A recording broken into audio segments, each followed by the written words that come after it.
3টি বৎসর ওলামা একরাম যে নির্যাতন সহ্য করেছে, রাত 12টার পরে কাশিমপুর হাই সিকিউরিটি একটা কক্ষ থেকে আলেমদের চিৎকার ভেসে আসত। আলেমদের অপরাধ কি ছিল? আলেমদের অপরাধ ছিল তারা মূর্তির বিরুদ্ধে কথা বলেছে। আলেমদের অপরাধ কি ছিল? আলেমদের অপরাধ ছিল আলেমরা বলেছে মুসলমানদের জন্য ইসলামী শিক্ষা নিশ্চিত করতে হবে, ট্রান্সজেন্ডার কিংবা ডারউইনিজম, বানর মতবাদ, ডারউইনের মতবাদ বই পুস্তকে ঠাঁই দেওয়া যাবে না। এটাই আলেমদের, এই কথা বলাই আলেমদের অপরাধ ছিল। কথা ঠিক না ঠিক? এছাড়া আলেমরা কোনো অপরাধ করে নাই। তারা মনে করেছে মৌলবীদের মারধর করলে দেশের মানুষ মোহাব্বত করে, মাঠে তো আর নামে না। আর যারা ক্ষমতায় রাখে পশ্চিমারা, তারা তো বাহাবা দেয়, চলো মৌলবীদের মারধর করো। কিন্তু মৌলবীদের রব যখন ধরবে, পৃথিবীর কোন শক্তি তাদেরকে বাঁচাতে পারে নাই, অতীতেও পারে না, পারবেও না। কথা ঠিক না? আমরা এখন মুক্ত। একটা সময় মুক্ত আকাশের নিচেও নিজেকে বন্দী মনে হতো। এতগুলো মামলা, 30-40টা মামলা, সপ্তাহে 3 দিন কোর্টে হাজিরা, বাঁচবো কেমনে? মুক্ত আকাশের নিচেও নিজেকে বন্দী মনে হতো। আল্লাহ তাবারক ওয়া তাআলা পাথর সরিয়ে দিয়েছে, জালেম তার পরিণতি ভোগ করতেছে। এটা আমরা আগেও বলেছি, আল্লামা মুফতি আমিনীও বলেছে, জুলুমের সঙ্গে রাজত্ব টিকে না। আল্লামা মুফতি আমিনী রাহিমাহুল্লাহ একটা কথা বারবার বলতেন, জুলুম করতেছো, একটা সময় তোমাদের দলের নাম নেওয়ার মতো কেউ থাকবে না।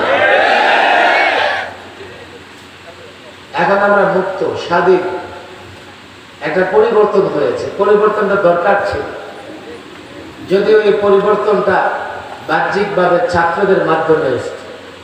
এই জন্য প্রায় সময় আমি বলে থাকি, বাংলাদেশে এখন তালেবান সরকার ক্ষমতায় আছে। যদিও এই কথা বলবার কারণে আমাকে সপ্তাহখানেক বেশি রিমান্ড দেওয়া হয়েছে যে আপনি তালেবানদের পক্ষে কথা বলেছেন, আপনি জঙ্গিদের পক্ষে কথা বলেন।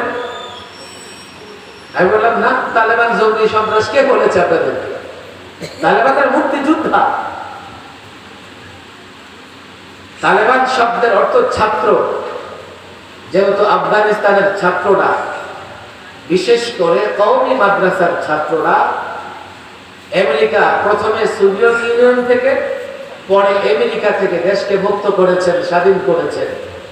এরপরে সরকার গঠিত হয়েছে, সেই সরকারকে বলা হয় তালেবান সরকার।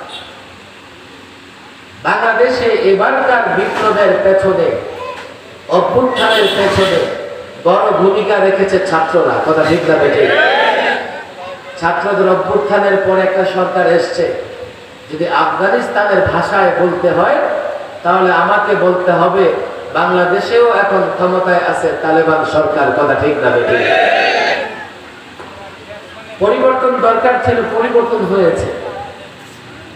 কিন্তু এই পরিবর্তন পৃথিবীতেও নতুন নয়, বাংলাদেশেও নতুন নয়। আমি লম্বা বক্তৃতা করব না।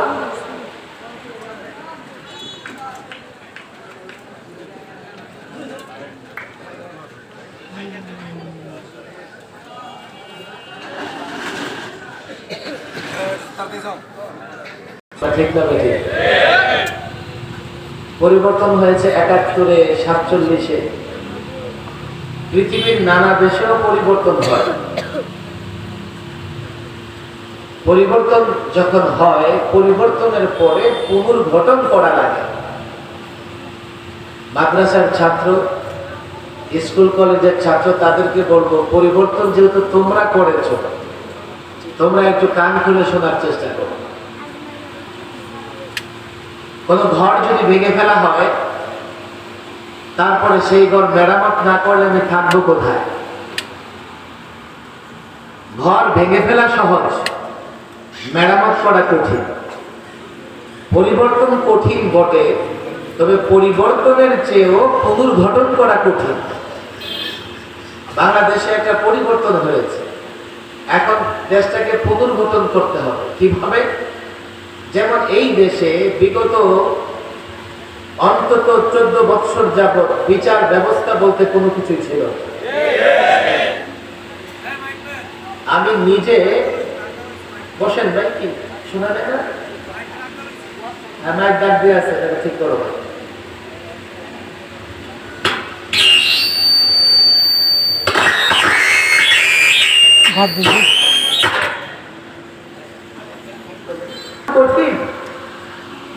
আমরা কেন পরিবর্তন চেয়েছি ভালো করে বুঝবেন।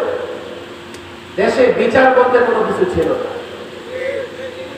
আদালতের কাঁধে বন্দুক রেখে শাসক গোষ্ঠী যাকে খুশি তাকে গ্রেফতার করত, যার বিরুদ্ধে খুশি রায় দিত, যাকে খুশি জামিন ক্যান্সেল করে জেলখানা বন্দি রাখতো। কথা ঠিক না বেঠিক? আমি এই বিগত সরকারের আমলে 3 মেয়াদে 3 মেহমান ছিলাম, সরকারি মেহমান। একবার আল্লামা মুফতি আমিন রাহিমাহুল্লাহ যখন ছিলেন 11তে, এরপরে শাপলা চত্বরের ট্রাজেডির পরে 13 এবং 14, এরপরে এবার মোদী বিরোধী আন্দোলনের পরে 21, 22, 23-এর একটা অংশ। আমি নিজে দেখেছি বাংলাদেশের আদালতে বিচার নামক কোনো কিছু নাই, শুধু আছে অবিচার। বিশেষ করে সরকারি দল যাচাই বা সরকার যাচাই তাই করতে পারে। বিচার থাকলো কোথায় এদেশে? বাংলাদেশে গত 1 যুগ ধরে লুটপাট চলেছে, হাজারো লাখো কোটি দেশ থেকে পাচার হয়েছে। কথা ঠিক না বেঠিক? বাংলাদেশে গত 1 যুগে এতটা চাঁদাবাজি, ছিনতাই, দখলদারি, জুলুম, নির্যাতন হয়েছে, কোন সভ্য দেশে পৃথিবীর তা কল্পনাও করা যায় না। এই জন্য আমরা পরিবর্তন চেয়েছি। এখন পরিবর্তন করে কি করতে হবে? বিচার ব্যবস্থায় ন্যায় ইনসাফ কায়েম করতে হবে, অর্থ ব্যবস্থাকে সুষ্ঠু করতে হবে, সুষম করতে হবে।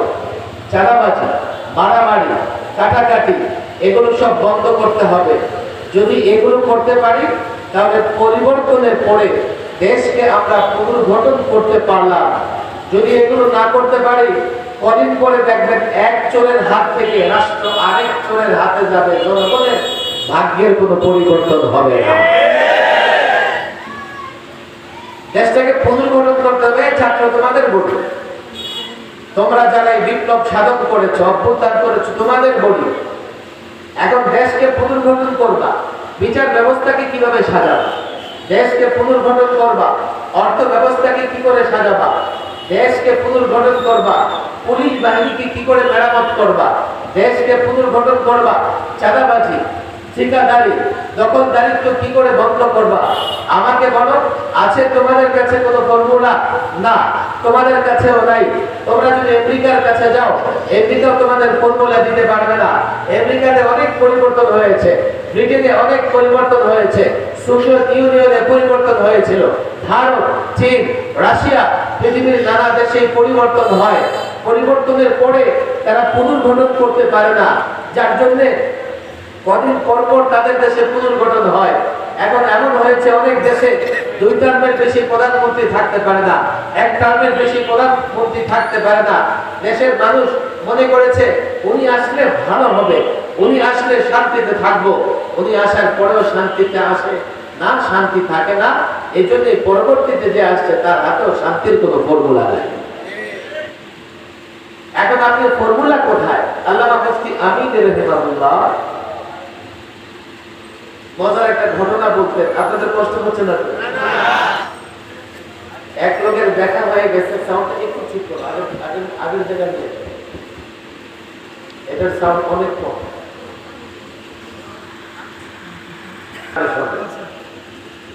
আর এগুলো জানতে হবে তো কি দোয়া করলে দোয়া কবুল হয়। সাক্ষাতের পরে খুব জোর করে ধরেছে, আপনি আমার জন্য দোয়া করেন, আপনারা ছাড়বো না, আমার জন্য দোয়া করে যাবে। তো কি দোয়া করবো তোমার জন্য? দোয়া করেন আমি যাতে ধনী লোক হয়ে যাই, বড় লোক হয়ে যাই। আচ্ছা ঠিক আছে, তোমার জন্য একটা দোয়া করবো, তুমি বড় লোক হয়ে যাবা, তুমি একটা মডেল দেখাও, মডেল নমুনা দেখাও। তো তাহলে আমাদের একদিন সময় দেন, আমি একটু ঢাকা গোলশান বনানি ঘুরে দেখাই, ঘুরে দেখি যে কার মতো বড় লোক হয়েছে, মডেল নিয়ে আসে। গোলশান বনানি লেকের পাড় দিয়ে ঘুরতেছে, হঠাৎ দেখে সুন্দর একটা বাড়ি, খুব পছন্দ হয়েছে, বাস মনে মনে সিদ্ধান্ত নিছে আমি এই লোকের মতো বড় লোক হয়েছে। হঠাৎ তার মনে সন্দেহ দেখা দিল, আচ্ছা একটু জিজ্ঞেস করি না এই লোকটা কি বড় লোক কিনা প্রকৃত পক্ষে, না ঋণ খেলাপি। বাংলাদেশে দেখেন দুঃখ লাগে, আপনি কোন দল করেন সেটা আমার জানার দরকার নাই। একটা মাত্র কোম্পানি 50 থেকে 60,000 কোটি টাকা দেশ থেকে পাচার করে ফেলেছে, সেই দেশে নাকি আবার সরকার ছিল।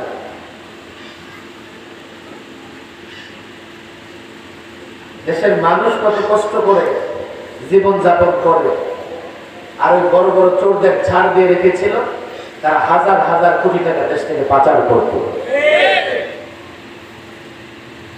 দেখি ঋণ খেলাপি কিনা, গেটে করে জিজ্ঞেস